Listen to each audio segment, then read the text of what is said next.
Imagine the implications of a weapon with no visible trace. A weapon that could knock out tanks, ships, and planes as fast as the speed of light. The same technology with modifications could disorient and even tranquilize military personnel, rendering them virtually helpless in the battle zone. These are the new weapons of war we will examine in this series. I trained with the government microwave warfare establishment. I looked at all aspects of microwave warfare. Over the past year, CNN has repeatedly asked the Department of Defense and the Air Force about radio frequency weapons. After much resistance, DoD finally said that the subject was too sensitive to discuss. In the 1960s, Professor Jose Delgado took a normally hostile bull and implanted electrodes into its brain. Electrodes that could be activated by a radio transmitter. His objective was to see if stimulation of the bull's midbrain could short-circuit the rage signals, stopping the bull before it reached the matador.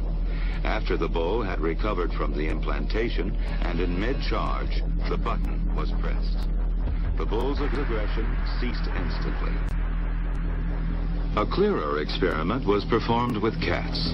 In this classic example, the hypothalamus, the rhythm maker, was implanted with electrodes. Could it be responsible not just for rhythms, but also for rage? The switch is turned.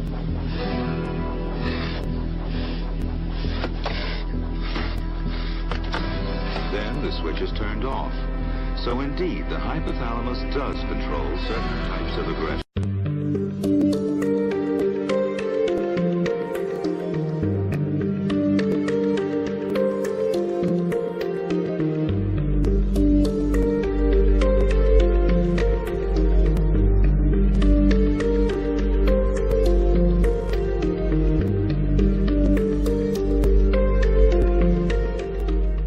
Whereas if you want to cause a specific psychiatric illness, you would have an infrared device that followed the person and you would link it to a pencil-thin microwave source, so the microwave beam would always target a specific gland or a specific part of the brain or an eye or a heart.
Scientist who did not want his identity revealed is employed by the U.S. government and has done secret RF weapons research.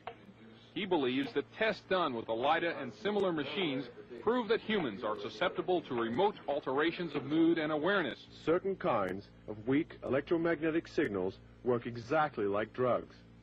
And so the promise is that anything you can do with drugs, you could do with the right electromagnetic signals. Apparently, there are specific sites involved, specific functions involved. It's a matter of matching up, just like it is with a pill or a drug, to cause and effect. You could have a cause and effect relationship between a magnetic field and a biological function.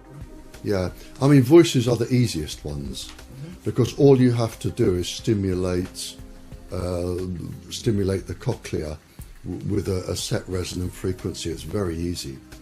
Voices are very easy. And it isn't people imagining voices, they physically hear them. They physically hear, as I'm talking to you, my voice isn't inside your brain. My voice goes no further than an inch into your ear, no further at all.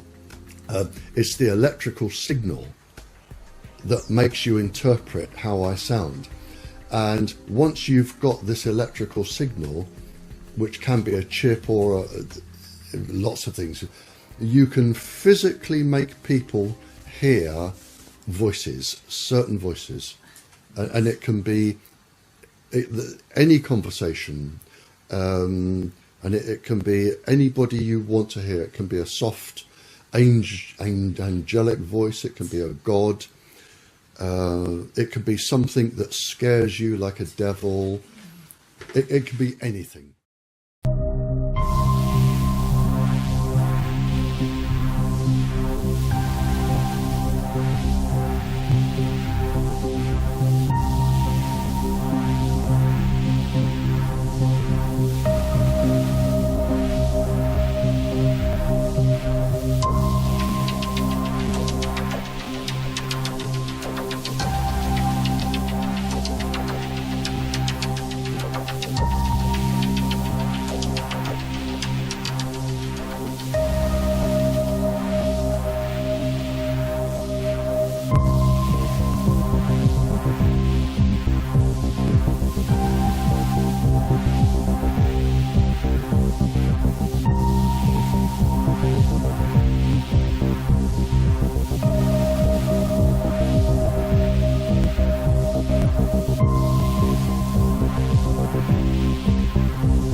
But what are the limits of your consciousness?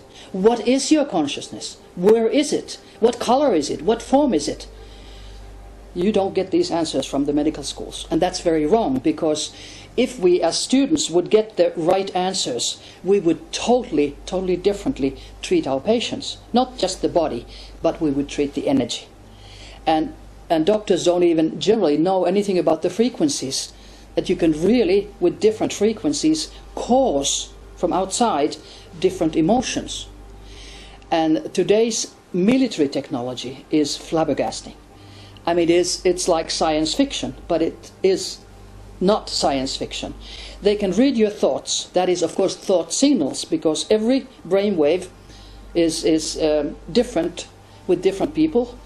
They are like we have fingertips. They are all unique. Our brain vibrations are unique too. And they can be caught by computers, especially supercomputers, which I now just heard the last figure was 280 trillion in a second. Now, because I have heard that figure, and previously it was much lower, so of course in secrecy it must be much more. And our brain waves are only 5,000 bits a second, so we have no match. Did you have testing done at all to see what was causing this stuff? I had an MRI done, and they had found a foreign body in my left ear and in my neck. Oh my God, so this is the actual... That is the actual capsule in my right trapezia. So like here, basically. And that's what they call a tracker chip. I was under a constant state of mind control.